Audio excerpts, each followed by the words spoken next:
बेटा हमने मेरे ख्याल में 4-5-6 लेक्चर लगा लिए इसके परसेंटेज के बारे में। आज नेक्स्ट जो लेक्चर है वो आप लोगों को बेटा मोस्ट इम्पोर्टेंट इसलिए साबित होगा क्योंकि वो लेक्चर का जो प्रयोग है ना केवल परसेंटेज में और बहुत सारे टॉपिक है जिसमें उसका प्रयोग किया जाता है, उससे डायरेक्ट क्वेश्चन आते हैं बहुत सारे। आज मैं आप लोगों को एक बात सिखाऊंगा जिससे आपको परसेंटेज में कैलकुलेशन करनी पड़ती है ना जो बेटा, उस कैलकुलेशन से छुटकारा कैसे मिल सकता है। मतलब उस कैलकुलेशन से छुटकारा तो मिलना ही चाहिए, साथ में बेटा उस कैलकुलेशन को आसानी से कैसे किया जा सकता है वो चीज आज हम सीखेंगे। ठीक है, तो क्वेश्चन स्टार्ट करने से पहले मैं आप लोगों को एक बार क्वेश्चन लिखवाऊंगा, बताऊंगा क्वेश्चन क्या है। उसके बाद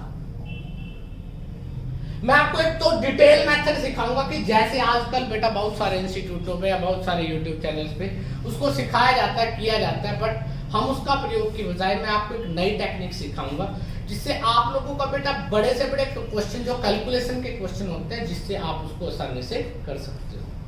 तो आप सभी से रिक्वेस्ट है, सबसे पहले तो अपनी पेन और कॉपी बंद करके आराम से बैठ जाओ। जैसे आप लोग बेटा म्यूजिक सुनने या पिक्चर देखने या मूवी देखने के लिए जाते हो ना, ऐसे बैठे रहो। आपको कोई पेन वैन लाने की जरूरत नहीं है, आपको सिर्फ आपकी अटेंशन किस पे होनी चाहिए बेटा, व्हाइट बोर्ड पे।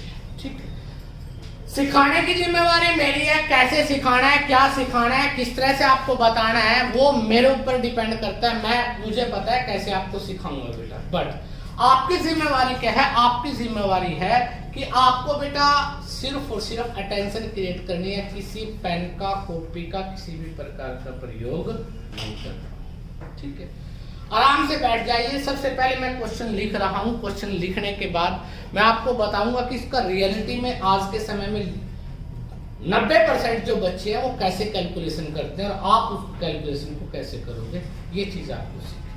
ठीक है, और एक कॉन्सेप्ट की बात करेंगे, उस कॉन्सेप्ट से रिलेटेड जितने भी 8-10 क्वेश्चन बनते हैं उन सभी क्वेश्चनों के बारे में हम डिटेल में बात करेंगे। तो इंग्लिश मीडियम में लिखूंगा, बताऊंगा हिंदी में। In a class boys and girls ratio is 7:5। कोई क्लास है उसमें बॉयज की और गर्ल्स की रेशो क्या है बेटा, 7:5। लिखता है 85% boys passed in the exam and 93% girls passed in that exam। क्या बात की है बेटा, तो उस क्लास में जितने लड़के थे ना उन लड़कों का कितने परसेंट बेटा, 85% बच्चे पास हो गए। लड़कियों में कितने परसेंट हो गए, 93%। आपसे पूछता है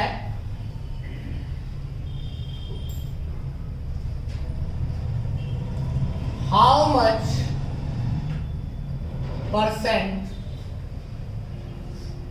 total student pass in that exam,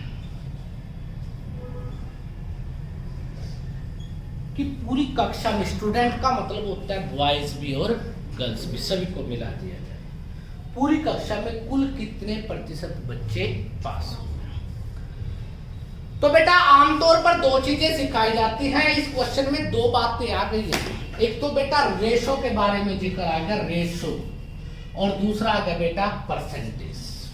तो क्वेश्चन का मायना क्या है, दो पार्ट पे डिपेंड करता है। आपको थोड़ी सी रेशो के बारे में जानकारी होनी चाहिए और थोड़ा सा परसेंटेज के बारे में भी आपको पता होना चाहिए। अब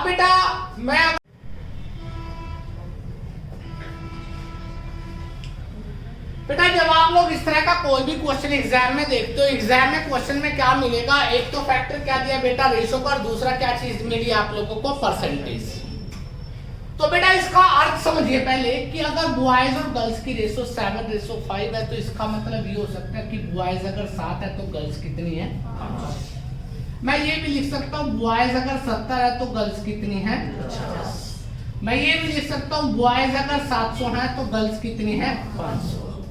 अगर मैं 7 का डबल कर दूं बॉयज अगर 14 है तो 5 दूनी ये कितनी है 10। बात समझ आती?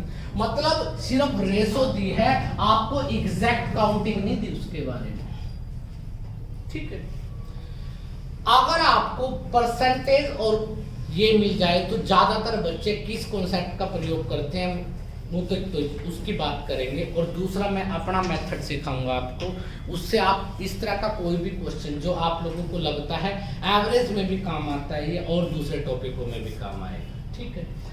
तो बेटा जब आपके पास परसेंटेज और क्या आ जाए रेशो आ जाए तो उस क्वेश्चन को करने का तरीका क्या होता है। तो आप लोगों ने क्या देखना है, आप लोगों ने बॉयज और जो गर्ल्स की रेशो है वो कितनी थी बेटा 7:5 थी। अब उसको क्या कर दो 700 और 500 कर दो। क्यों? क्योंकि परसेंटेज किससे कटती है बेटा, ताकि आपकी कैलकुलेशन क्या हो जाए आसान। अब मैं क्या कह सकता हूँ बॉयज कितने हैं 700 और गर्ल्स कितनी है 500। अब जो पास हुए हैं बेटा पास, अगर मैं पास की बात करता हूँ बॉयज में कितने परसेंट पास हुए 85%। गर्ल्स में कितने हुए बेटा 93%। किसी को दिक्कत? अगर मैं 700 का 85% निकालता हूं, ये मेथड सिखा रहा हूं समझाने के लिए, इसका प्रयोग नहीं करना आपको। प्रयोग तो मैं कुछ और बात सिखाऊंगा आपको ताकि आपको ये पता लग जाए कि इस तरह का कोई भी क्वेश्चन अगर आ जाए, आपके एग्जाम में आए हुए क्वेश्चन बहुत सारे अब की बार भी आए हैं, तो इन क्वेश्चनों को किया कैसे जाता है वो चीज आपने देखनी है। डिवाइडेड क्या करेंगे बेटा, 700 बच्चों का 85% निकालना है तो परसेंटेज खत्म करने के लिए बताया था किससे डिवाइडेड करते हैं 100 से। दो बातें सिखाई थी, अगर परसेंटेज बनानी है तो डिवाइडेड मल्टीप्लाई 100 से करते हैं फ्रैक्शन को, अगर आपको परसेंटेज हटानी है तो डिवाइडेड क्या करते हैं 100 से। यही बात सिखाई थी। तो आपने देखा 700 का 85% मल्टीप्लाई की, 7 पंजा 35, 7 8 56। तो आपने देखा बेटा कि 595 700 में से 595 बच्चे ऐसे लड़के ऐसे हैं जो क्या हो गए पास हो गए। अगर मैं यहां पर बात करता हूं 500 बच्चे हैं 93% पास हुए लड़कियां, तो बेटा 500 में से 93 निकालेंगे, 5 15, 5 45, 46, 465। तो लड़कियां कितनी पास हुई? आपसे पूछा है, आपसे ये पूछा है कि ये बताइए कि टोटल कितने प्रतिशत बच्चे पास हुए, स्टूडेंट विद्यार्थी। 595 एक हुए बेटा, 465 एक हुई, बॉयज गर्ल्स 10 6। तो आपको पता लग गया टोटल मिला के 1060 स्टूडेंट क्या हो गए बेटा, कितने 1060। टोटल बच्चे कितने थे 700 ये हैं 500 ये हैं, तो कितने हो गए? तो 1060 बच्चे पास हुए हैं, किस में से हुए हैं 500।